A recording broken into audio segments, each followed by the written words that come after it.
I'm here with Oh Susanna, and this is the third interview of my little series. We're going to talk about starting up a career again and maybe some family balance and writing. Yes. So, hello. Thank you for doing this. You're welcome. The first thing is, of course, when did you start writing, or when did you start getting into music? Those are two separate things, probably. Because, yeah. I was always into music as a kid, and then I was a failed piano student.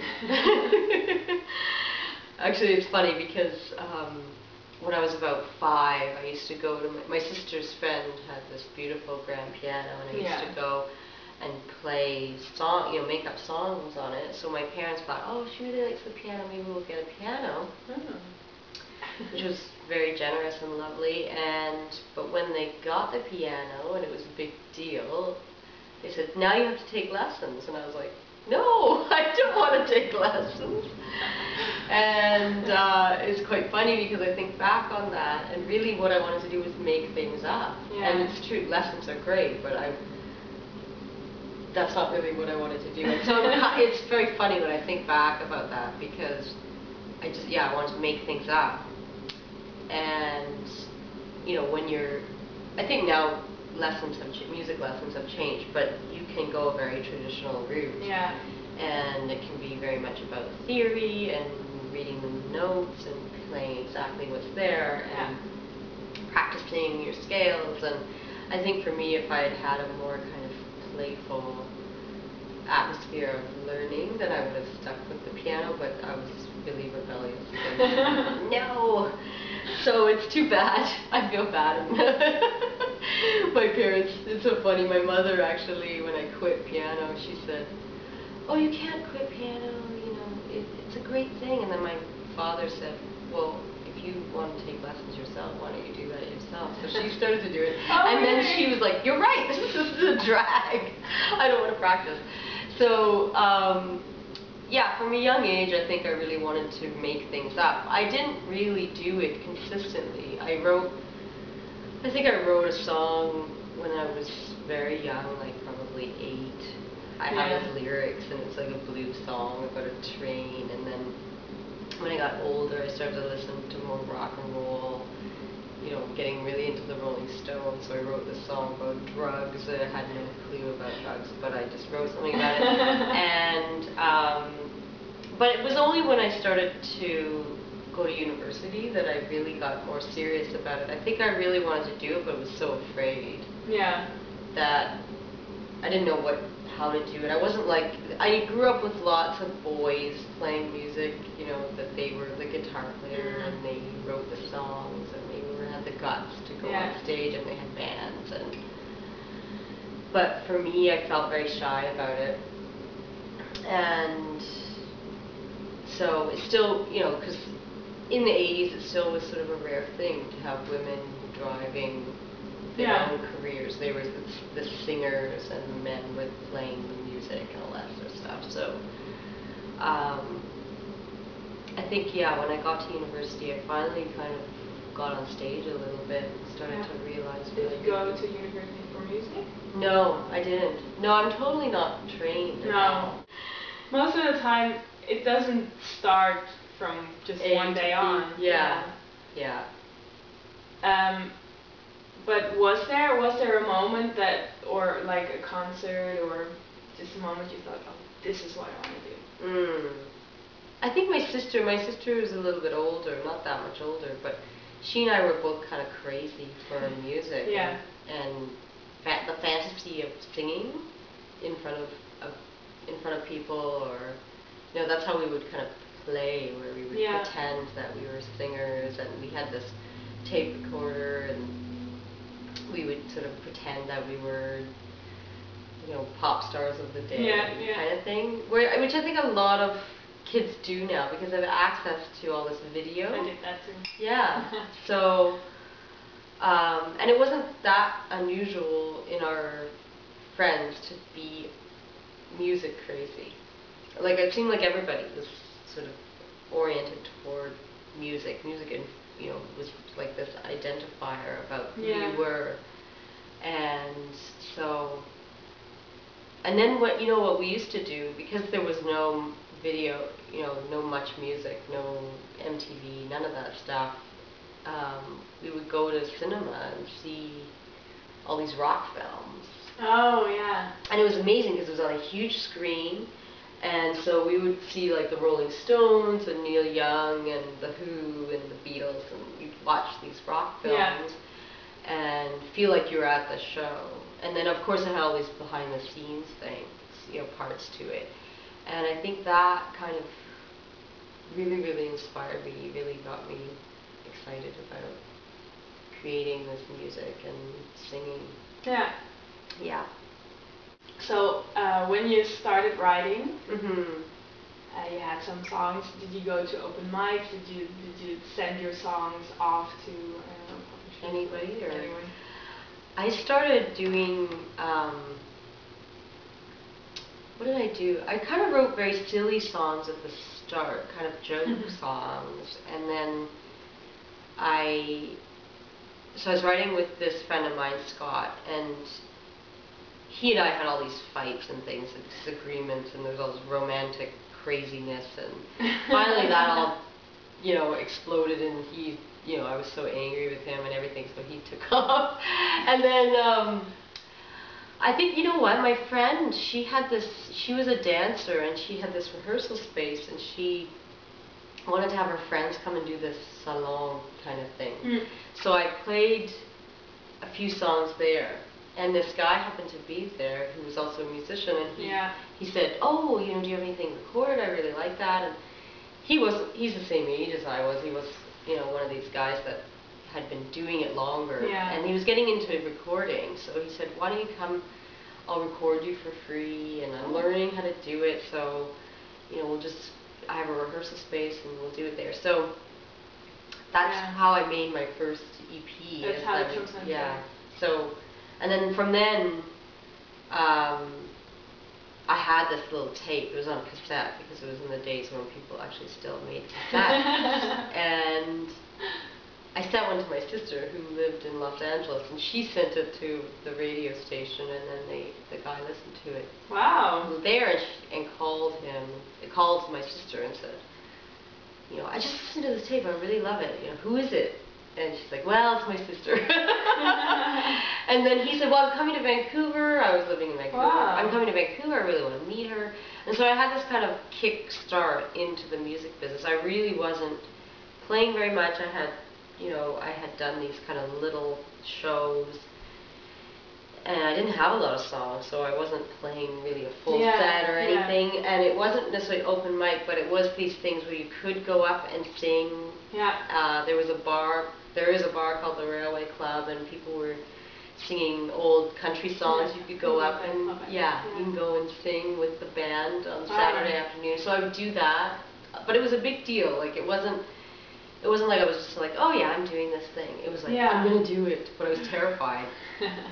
And then, so when I got this phone call from this guy, it was totally out of the blue and very strange. Yeah. So, and he really helped a bunch of people that happened with, where I had sent a tape to somebody and then they listened to it and they really liked it. So really the recorded version of my, me kind of was the thing that helped me get more and more involved.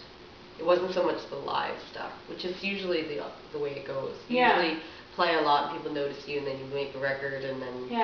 But this was more like, it's a I was in my basement. sudden start. Like, it was very sudden. Suddenly there. Yeah. Wow. And it was great, but it was scary. I wasn't really very prepared for it. I don't know if it mattered if I was prepared for it or not. But I think that it was great and overwhelming, and I think if it hadn't been for that, I don't know whether I would have delved more heavily into it in a way. It was a lot of people just going, yeah, you've got to do this. So you don't want to say no. Yeah, I mean, I really wanted to, but I was kind of very shy. And my self-confidence wasn't very good. I know the feeling. So I needed other people to say, yeah, do this. And you have a commitment now. Yeah. I'm going to book you. You have to come and play. So. Well, that's good. Yeah, it was good. It's good, especially when you're a little shy and a little. Yeah. Uncomfortable still. Yes. It's good to have someone that just pushes you into it and makes you more comfortable. I think so. Yeah. So the next question is sad. Very sad. People will be confused. Why is that sad? No, so you're a mom. Yes. And you have this little family house. Mm-hmm. How do you balance that in your career? Do you write at home? How? Yeah, I think that, it's very hard, I think, when your children are young to have any time to yourself. So, a lot of times, though, I was laughing at myself because I would say, well, I had this issue before I had my kid. So I think it was something in me where I would avoid writing because there was something scary about it. Yeah. And then when I had my son, when he's a baby, babies need all this attention, and also you're just kind of in this fog of hormones and, childbirth and things like that. So it's like a whole identity shift. And I think that for me it took a while to kind of figure out, how do I get these different parts of myself to be in, both things I'm doing at the same time. Yeah. How do they mix together? And even when I got married, that was a big deal because I was like, now there's this person there. Yeah. I want to be by myself. I mean, I don't want to be by myself constantly, but being alone is a huge part of how I write. Yeah. And I know a lot of people are much more collaborative in that they don't need this solitude, but for me it was very much about being alone and with my thoughts. And so that was very challenging when I got married, and I would be feeling terrible because I'd be like, can you just get out? Go somewhere else. I lived alone for so long, and then I got married, and I'm like, what? You're here again? First thing in my house. Exactly. And so, it's funny because he's a drummer. It's not like he's, doesn't understand music or is not in music or anything. But it was very strange. I was very much, getting inside my own thoughts or fantasies or, my imagination. It was so much a part of it. And so when I had my son, it was like, really, you're not alone anymore, ever. So finally, when he went, I had a couple days where he would be with a babysitter. But still, that was kind of hard because for most of the time I'd be with him, and then I have to shift my mind into, okay, now I have to start thinking creatively. Yeah. And so it took me a while, and then when he finally went to kindergarten, I would run home because he was only in school for 2.5 hours. I'd be like, now I must write. And it was a big motivator. It was really great, actually, because I knew I only had a bit of time. So if I just said to myself, don't worry about what you get done, just get a little bit done. And it really made me realize, actually, I can get quite a bit done. And if I start the song when he's not here, when I'm with him, I can be thinking about it. Yeah. And as long as there's some a lot, if there's a seed or a spark or some musical idea, then I can be working on it when I'm with other people or when I'm doing something really, going to the store or whatever. But it was, so I kind of realized, you know what, I can really make use of the time that I have in a much better way than I did when I thought I had tons of time to spend, the luxury of spending 12 hours or, and then I realized, no, actually it's better if you just work, get a few little bits done. And I have a recording device, either the computer or I have a Zoom now. But I had a little mini disc player and just compiling sketches, it's like a sketchbook. And then reviewing and going over it and expanding the ideas that I liked and kind of getting hooked into the song and getting motivated. So that was a really great thing. And the other thing that's neat about having kids is that you start experiencing music in a different way, I think, because you start hearing it when you were a child, you kind of go, oh yeah, right, what's the first time like? Because I think as you get older, you start getting a little more jaded or a little more cynical, or you get used to everything, so it's not so fresh and exciting. So what's the sad part? The sad part? I know, it's terrible. I think the sad part, I don't know if it's sad. It's just a difficulty or a challenge, really. It's not the sad part. I guess maybe, you know what, the business part of music can be very exciting, but it also can be very discouraging, I find, that, you know, there's so many people trying to do this, and there's only so many dollars, or you know, there's only so many venues, so there's competition, and if you don't keep in the game of it, you can get lost. So I think that's the thing that I find sad, is that I've had to kind of withdraw a bit from that, because I can't be two places at once, and I want to be a good mom and be there and bond and all that stuff. But it makes it so the business part of it, you have to kind of rebuild. You know, that because I have not been constantly touring, which is what I did when I was single. And even when I got married, I would be traveling and touring, and it wasn't like I was happy, because there were times when I really think it wasn't a very healthy thing to be doing that. But for your career, it becomes this addiction and this kind of, you know, you get driven to be doing that, and you feel very lucky to be doing it. You know, I can't give it up because so many people want to be doing this, and so I think for me it's been a challenge to figure out, okay, I step back from it, and now I have to kind of get the ball rolling again. And I think that's maybe the sadness, is feeling like, you know, I'll look around and go, oh, if I had been on the treadmill, maybe I would be, you know, or, you know, if I was in the van, maybe I would be further ahead. But soul-wise, I don't think so. So I'm kind of, it feels like a bit of a sacrifice in some ways, that you sacrifice some kind of success for family, and then a part of me doesn't even want to think that way, and part of me doesn't even want to admit that that's what you have to do. But I think the realistic reality is that for women it's much more difficult. You know, if you're physically kind of attached to your kid, you know, if you're going to breastfeed, or you're going to be there going through all that, and it only goes once, you're going to miss it if you don't stay there. So, you know, part of me is a bit like sad that you feel, I think maybe the sadness comes from feeling as if women do have to sacrifice one or the other, and that's kind of too bad. There's a certain point while writing that you just stop thinking. And it's so hard to get into that. And I try to train myself, and that's why I think it's so hard to write, because I know it's so hard to get into that. So. And then the judgment, you mentioned also avoiding writing because it's scary. I know. And so I think some people don't care. I think some people are much more able to do stuff, and they don't care.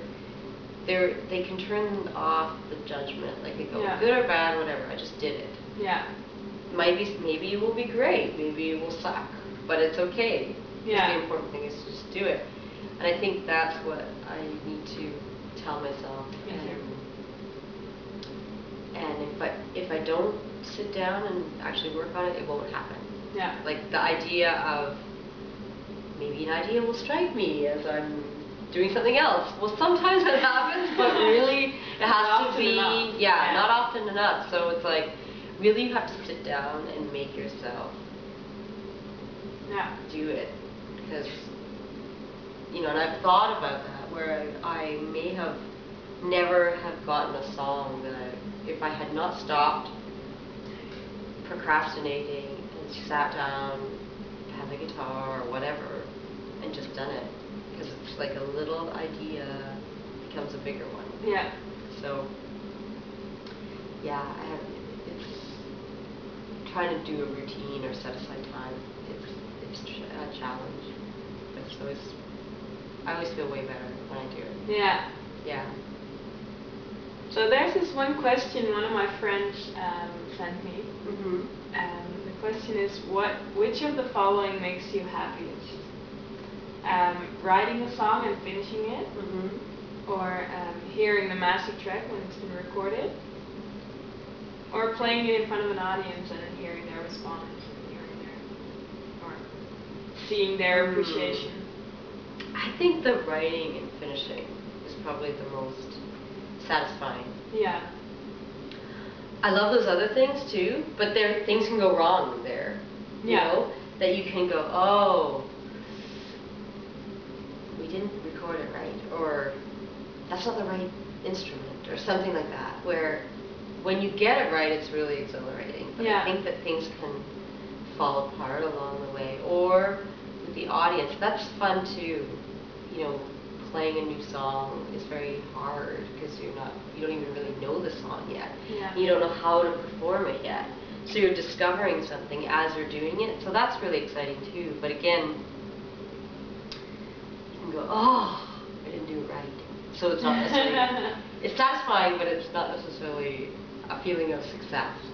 But I feel like when I've written something and then it's done, I feel like a sense of accomplishment and success that, you know, oh yeah, I did it. Wow, I didn't think I'd be able to do that again. So you're pretty hard on yourself. I don't know. I guess. Mention if you see like you really like writing and finishing it. But then I'm not. It sounds like that's safe because no one has seen it yet.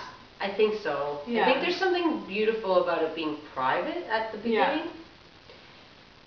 Because that's really what it kind of is about, getting into a private space where ideas exist and emotions exist, and there's a certain vulnerability, and so you're kind of in a safe place. Yeah, you can still explore the song and see if it's and that you can expose yourself somehow. And there aren't other eyes on you. I mean, part of it is, of course, the overcoming the fear or the thrill of exposing it, but it does feel like for me that it's this private thing at the very beginning, and there's something really special about that. And then once you record it and once you start performing it, you kind of, it's everybody else's now. And the special relationship you have with the song is kind of gone in a way. You can get it back or have those feelings, I guess, but for me, I sort of feel like then it's about that person's relationship with the song now. It's not really so much about my relationship with the song anymore. It's funny that you say that, because one of the first songs I wrote is a song that I wrote for my best friend when I moved away from the city we grew up in. First I moved to Norway for a year, and then I moved away from the city again to study, and she stayed there, and I missed her a lot. And so when I just wrote the song and I performed it at school sometimes, and it was really about her, but then I started playing it more often for others, and there were people crying because of my song, and I was just, whoa, what happens here? And in one performance, a lady came to me afterwards and she said, wow, that song was about my daughter, and she's in New Zealand and I miss her so much. And I was just, wow, I didn't know this song was about something else too. And that kind of made me take the song back again to something really, made me feel the song more, kind of made me get the feeling of the song back. So, sometimes that can happen. So I think it's funny that you say that, because sometimes it is like, it's my song and I don't want to play it for others because it's my feeling. But sometimes, well, it's happened just once for me, but that is kind of a circular thing. And that's actually, I found that so beautiful when that happened.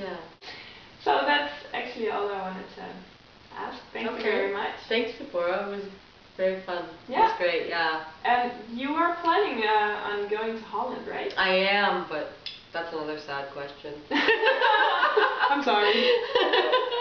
I'm trying to get there, but yeah.